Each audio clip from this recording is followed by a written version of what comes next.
Shalom, my friends, and welcome to another Jewish Forum program. I got three very special guests. Let me introduce them. My first guest is Rabbi Jon-Jay Tilsen, who is the spiritual leader of BEKI in New Haven. In the middle, next to Jon-Jay Tilsen, is Carole Bass. Carole is the president of the synagogue. And our third guest is Harold Miller. Harold is from a lifelong family who have been members of the synagogue going way back when. And I want to welcome the three of you to my program, the Jewish Forum. Rabbi, what does BEKI stand for? I know it could be a girl's name, but B-E-K-I, is that correct? That's it. Thank you. That's it, Barry. And it's an acronym for Beth El Keser Israel. Beth El Keser Israel. So that was a merger of two synagogues in New Haven, is that correct? That's exactly right. All right. For our listening audience, what does Beth El stand for? Beth El is Hebrew. It's two words. Beit El, house of God. House of God. Okay. And Keser Israel. Keser Israel. Keser is, in modern Hebrew, keter, a crown. The crown of Israel. I just learned something new tonight. Now, what's so remarkable about this is that these two names of these two predecessor congregations use different systems of transliteration for the names. So they're inconsistent naming systems. If they used the same system, it would either be Beis El Keser Israel or Beth El Kether Israel. We have two different systems, which in a way shows the diversity that the congregation embraces. Interesting. Okay, let's talk about the original synagogues, okay? And we have some pictures. May we see the first slide? We're going to play a little game, if you will. Who can tell me the name of that synagogue you see in the picture? Any one of you. Harold, jump in. I think I used to go to it. Unless it looked like White Street, but Foot Street. Nope, you're warm. Bradley no. Street was it? Anyone? Carol? Rabbi? Yeah. That was the Rose Street. That was Rose Synagogue. Street. Rose Street. Oh, Rose beautiful. Street. B'nai Israel. Next to White. Okay. Yeah, Rose you were Street. close. You named some other Yeah, right. interesting old synagogues. Right. So that was the very first, right? This was the first. B'nai Rose Street. Israel on Rose Street. Now I believe it's a parking lot near the hospital, Yale New Haven Hospital. It was on 10 Rose Street. It existed from 1895 to 1957. And then you know the history. We could do a whole program on the way the synagogue broke into two factions. Well, one became Beth El, and the other B'nai Israel, which merged with Westville. May we see the next slide? Rabbi, this is the interior of the Rose Street Shul. One of the only pictures we have of the inside. Would you mention the balcony, the significance of the balcony? The balcony was a typical architectural feature of synagogues from that era in particular. Most often it served as a women's gallery. Okay, so the women sat upstairs and the men sat downstairs. That was the way they did it. Okay. Yeah. And the only one we have left today in the greater New Haven area, probably in Connecticut, is the Orchard Street Shul, where they still have the balcony where the women sit. Our next picture, please. Harold, Oh, my you'll know goodness. this one. Foot Street. Yes! Very, very Foot good. Street. This was the original Keser Israel on Foot Street in the Dixwell Avenue section of New Haven. Right. Now, I got a fascinating story to tell you guys. In around 1909, this building was located across the Quinnipiac River in Fairhaven No kidding. on East Pearl Street. And the congregation purchased the synagogue. And how were they going to schlep it across New Haven to its location in the Dixwell Avenue area? So they took it apart, and they had horse-drawn wagons, and it was winter time, and even the bridge wasn't good enough, but the ice froze over, and they schlepped it across the Quinnipiac River, and they dragged it through the city of New Haven, down Grand Avenue, and so on, into its location. And a couple old-timers told me that, it was like a puzzle, that they had to reassemble it, put all the screws in place, put it all together. And once a year, they used to go up in the attic, and the old-timers said they would bring their tools with them, and they would tighten all the screws and the nuts and bolts so the synagogue wouldn't fall apart. Isn't that interesting? A great That's story. it. All a right, great story. Kesser Israel. Next picture. Oh. Who? Carol, do you recognize that? I do. That's a chapel in Sherman. Yes, Right. it is. That's right. And that was the second home for Kesser Israel. They bought the old Plymouth Church. This was from 1947 to 1967. I might add, the first picture you saw at the Foot Street show was 1909 to 1947, and then it just got too small for the congregation. They bought the Plymouth Church, and they were here till 1967. Harold, I believe you were bar mitzvahed here, right? I was bar mitzvahed there in 1956. And who was your rabbi? Rabbi Andrew Klein, He was a Hungarian rabbi, I believe. I believe, and the cantor at the time was Morris Levinson. Oh, I remember and, him, yep. Taught me my bar mitzvah portion. Very good. Okay. Our next picture, please. Rabbi, do you recognize this building? That's an easy one. That's our present home on Whaley Avenue at Harrison Street. Okay, Whaley and Harrison. Notice the West Rock in the background. It's a beautiful, beautiful view. It's a very impressive synagogue.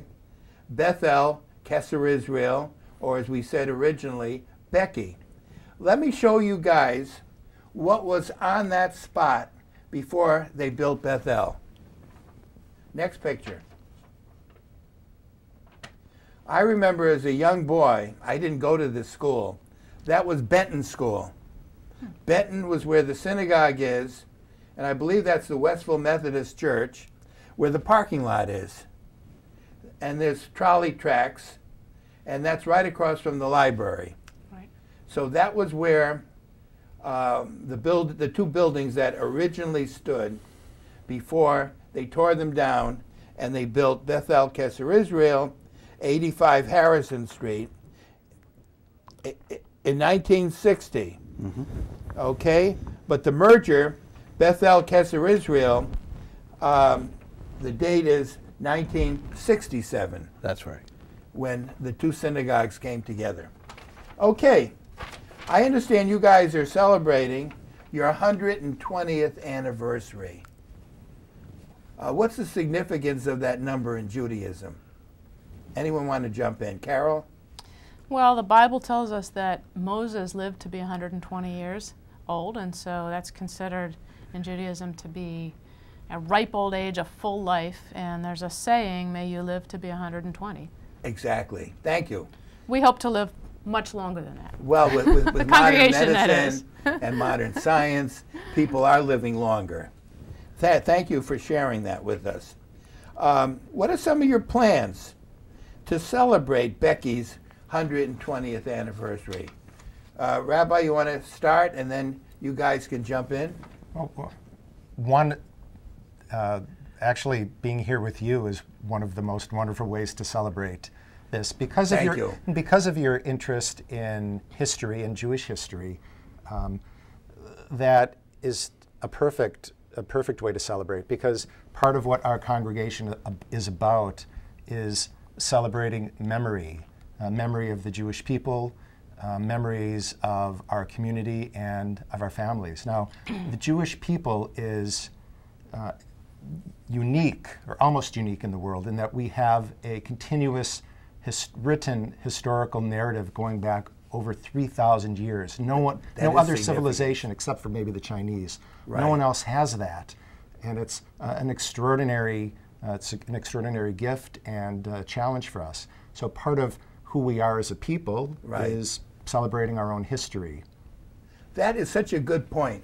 And the other point, too, that you're making, we've existed over 3,000 years.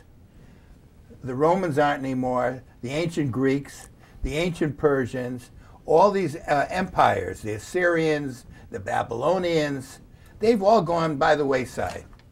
But somehow, with the help from God and our, how shall I put it, as a Jewish people, our survival,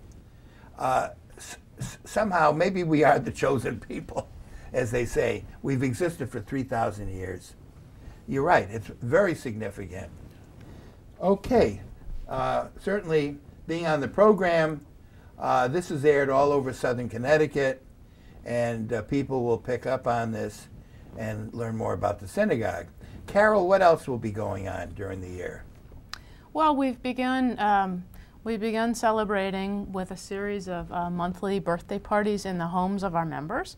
So over the course of a year, every BEKI member will be invited to a birthday party to celebrate BEKI's 120th birthday. In addition, we're going to have a big bash on July 1st, which is the actual 120th anniversary of the incorporation of our predecessor congregation, B'nai Israel. So that will be a big picnic, something very festive. We're doing some refurbishing of some things in the sanctuary. We're working on 120 ways to give back to the community, a bunch of different things. That's terrific. Certainly wish all of you lots of good luck and nachas, and you're doing a lot of wonderful good things. Thank you. I'd just like to add to our viewing audience, many of the synagogues in the New Haven area are losing members. BEKI is gaining members. You're on your way up. Harold, is there a reason for this? What do you think? Well, why is BEKI gaining members and other synagogues are losing members? The mix of the congregation, and I can certainly attribute a lot to Rabbi Tilsen. Certainly his leadership. No question about it. The community, the wonderful interactions, the expansion of the Hebrew school, and I've seen some good times in the life of the synagogue, and I've seen some not so good. And we've been rebounding. I can be so proud of the synagogue as it exists right now, and everything we stand for, and our future, and it's just it's proud for me. I remember my grandfather, who was actually president in 1948 of Keser Israel, the year that Israel was founded. And so when we talk about a lifetime membership, I've been a lifetime member, and it's really a great time to be a member of the shul. That's terrific. And we certainly wish you guys good luck and more activities and more giving to the community. Rabbi? Thank you. If I could add what I've Sure. heard. Thank you, Harold. Yeah, and I would echo what Harold said, but what many people have said to me about what they enjoy in the congregation and why they've joined has to do with the quality of community. People have found that it's warm and welcoming. It's right in our brochure, a warm and welcoming community, as opposed to other synagogues that say in the brochures, cold and unwelcoming. But somehow the experience, but the real experience that people report when they come to visit is that people are friendly and nice, and just and people are respectful of the religious and intellectual integrity and diversity that we embrace in our congregation. We have a very diverse congregation with respect to place of origin. People are from all over the world. I'm maybe sorry to say that a minority are natives of Connecticut. People from diverse religious backgrounds, including 10 or 12% who are converts. Really? That's terrific. Yeah. What you said is so true. You want to feel welcome. And you go into a situation like a synagogue or a church or whatever, and if you don't feel that people are welcoming you, you don't feel comfortable, you're not going to come back. And that's important. Carole, now you're president, right? That's right. Are you the first woman president? I am not the first woman president. I am, in fact, our longtime member Adele Tyson, I believe, was the first woman president back in the mid-'80s, and there have been at least a couple of other women presidents since then. And what are your duties as president? I guess I'm the volunteer in chief. We have Good way to put a it. fabulous rabbi and a fabulous other staff, but a very small staff, and they are incredibly talented and hardworking. And yet there's so much that they can't do because they're so limited in their time. So a great deal of the work that gets done at BEKI is done by volunteers. And we call ourselves a traditional, egalitarian, participatory synagogue. So we're traditional in our liturgy and in our approach to Jewish observance and to Jewish values, valuing every human being, and to traditional mitzvot, traditional commandments, right. Welcoming guests, honoring parents, visiting the sick. We're egalitarian in that women participate fully in synagogue life in every aspect. There's no differentiation between the roles of men and women. So that women can be called up to read from the Torah? That's too? right. That's right. Okay. That's right. And we're participatory in that goes back to that do-it-yourself aspect, or as Jon-Jay liked to say, Jew-it-yourself, that there is a role for everyone at the synagogue, and we are very diverse, but That's from professors of Jewish studies at Yale to people who come in, as I did, knowing literally nothing about Judaism, but there's a place for everyone. Well, all I can say is BEKI is very fortunate in having you as president. And she now reads Torah with the best of them. Oh, I bet. Thank you. Oh, yeah. That's terrific. Okay, let's talk about some other activities that have been going on over the years. Harold, can you think of anything offhand that you can remember, either as a youngster, a young man growing up, or anything significant? More so of late, the speakers that we've been able to attract to the synagogue and what we call our Shabbat Shmooze, which is wonderful for the congregation. We're known far and wide for our Kiddush, by the way. We have 4 Kiddush teams that. Really? Oh yes. So you serve good food. The best. Excellent food. Excellent food. Our bar mitzvah program, of course, our BEKI Religious School. We have a lot of volunteers, especially at bar mitzvah time, which we seem to be right in the middle of, as you go through March, April, and May. We would even have a member of the congregation prepare the Kiddush for the bar mitzvah family. That's wonderful. And as long as the parents would then volunteer and work on it. And it's very participatory. In fact, I think a year or two ago, I had the pleasure of attending the Levine bar mitzvah at your Ben Levine, I think. Yeah, sure. And that was wonderful. I enjoyed your sermon and your speech, plus the Kiddush afterwards, like you said. And it was just a wonderful, wonderful day. I personally enjoyed it. Okay, let's go on a little bit. Yours is a conservative synagogue, is that right? That's right.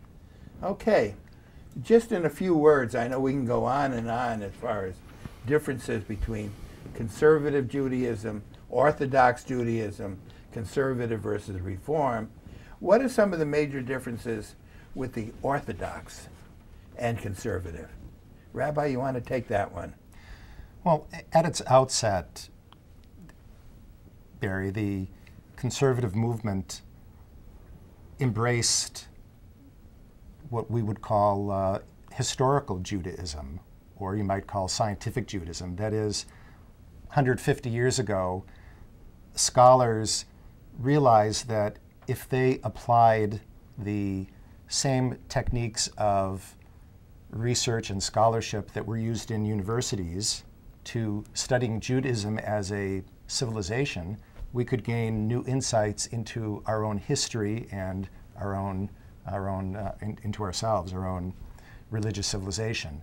That means they used linguistics and comparative law, so we could study, if we studied Roman law, we would gain insights into understanding the development of Jewish law as expressed in the Talmud, because those were related.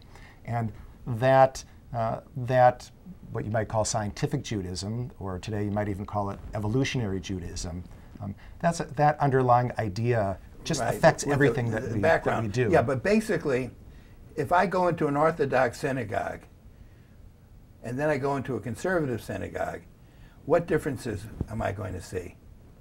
Well, you know, it looks like a huge difference in that conservative congregations now all have mixed seating, men and women. Men and women sit together. So the men and women can sit together. And so that's a major difference. And women participate in and lead as the Carole public told worship. Us. Right. Public worship, which you will not find in the same way in Orthodox and congregations. And I believe a woman cannot be president of an Orthodox synagogue.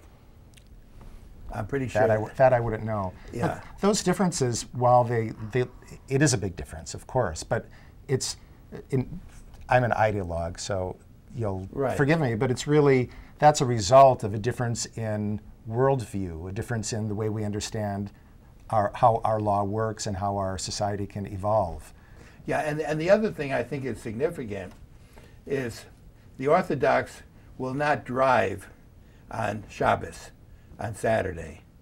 They will walk to synagogue if it's humanly possible. Whereas conservative reform, they do allow working or driving on the Shabbos. Is that right? Well, it's a little more nuanced than that. A pretty high proportion of our members actually do walk to synagogue on Shabbat. And you'll find in Orthodox communities in the Midwest, for example, if you go to Ohio, you'll find that many members of Orthodox congregations drive to their synagogues because that's the only way they can get there. And that's true in New Haven, too, isn't it? Yes, it is. We know that that's true.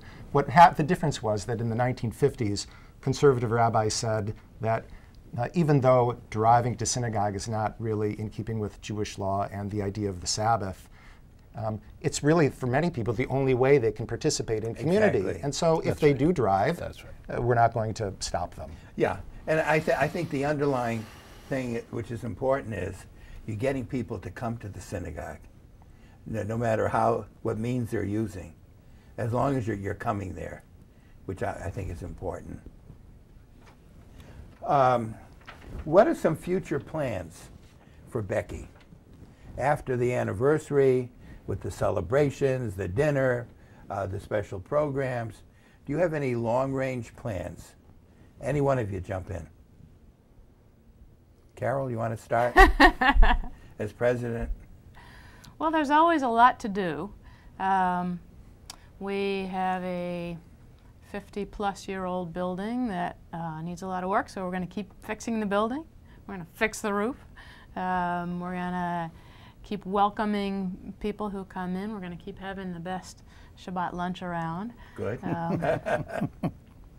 And we're gonna be thinking about, in what ways is the Jewish community changing in Greater New Haven and in America, and what do we need to do to greet people and to continue to be relevant and thriving in a changing Jewish community. Good answer. Very good answer. She's a good president. I can see that. You're very lucky to have Carole Bass as president. Rabbi, anything else in the future? Well, my work will continue. How many years have you been there now? It's been almost 19 years. 19 years. Oh my God, how time flies. Indeed. 19 years. And have you, hopefully you're going to retire, you know, as rabbi. It's partly up to Carole. We're not going to let him retire. One day. He's not allowed to retire. Not allowed to retire. Not allowed to retire. Okay. Who have some of the other rabbis been? Any of you, you know, with your memory, can you think of any other of the spiritual leaders? Yeah, well, you did mention Rabbi Andrew Klein already, Yes. who is truly, he's remembered with such reverence by those people who were here in that era, even to this day. And that was more than 40 years ago. Oh, yeah. But it shows how much difference one person can make and how Well, the can be leadership of remembered. the rabbi Yeah. is very important. yeah. Succeeded by Rabbi Jordan Offsire, I remember Rabbi Offside. Rabbi Melvin Libman, Okay. who was Rabbi married me there at BEKI in Another milestone in for you. 1973. Nice. Well, I go around the shul and say, you know, not too many can brag that they were both bar mitzvahed and married And married there. at BEKI. And you're still a member, too. And I'm still there. Oh, that's great. And Rabbi Elliot Gertel, who's also remembered fondly. Yes. Sure. Who is now a rabbi in Chicago. That's right. Would you believe I ran a trip to New York to the Jewish Museum about 10 years ago, and who did we run into but Rabbi Gertel? Oh, really? Yeah, the Violet and Charlie Ludwig were in the group. Sure. Rabbi, you know, they were so happy to see him. Sure. And he was happy to see us also. I should mention, though, if I Sure. may, Barry, one person who wasn't a rabbi but was extremely important in the congregation, the art they know, Mr. Louis Friedman of blessed memory. Sure. He was the shamash. He served until he retired at age 100 and something. He served for over 40 years he ran the services, read Torah, trained the students for bar bat mitzvah, besides being a point of continuity, religious continuity for the congregation. He did something that was really remarkable. When Paula Hyman was wanted to read Torah, Paula Hyman of blessed memory. Right, she died the first recently. a woman who wanted to read Torah. He gave her both literally and figuratively his blessing, and Is said that that was right? wonderful. And that transition that was a conflict in so many Sure. other communities happened naturally and happily in our congregation. That made things so much easier, I think, for Oh, for the definitely. congregation. Would you believe we only have 1 minute left? Not even 1 minute, about 30 seconds. So let me just say a big thank you to the three of you for being on my program. And let me wish BEKI continued good luck, mazel, success, everything that goes with it, to all of you in your personal, professional lives, and especially with your leadership in a very great synagogue. So, again, many, many thanks, and thanks for being on the program. Thank you, Thanks. Barry. Thank All you those very blessings much, to Thank you Barry. for having Thank us. you. Thank you, Barry. Thank you. Right.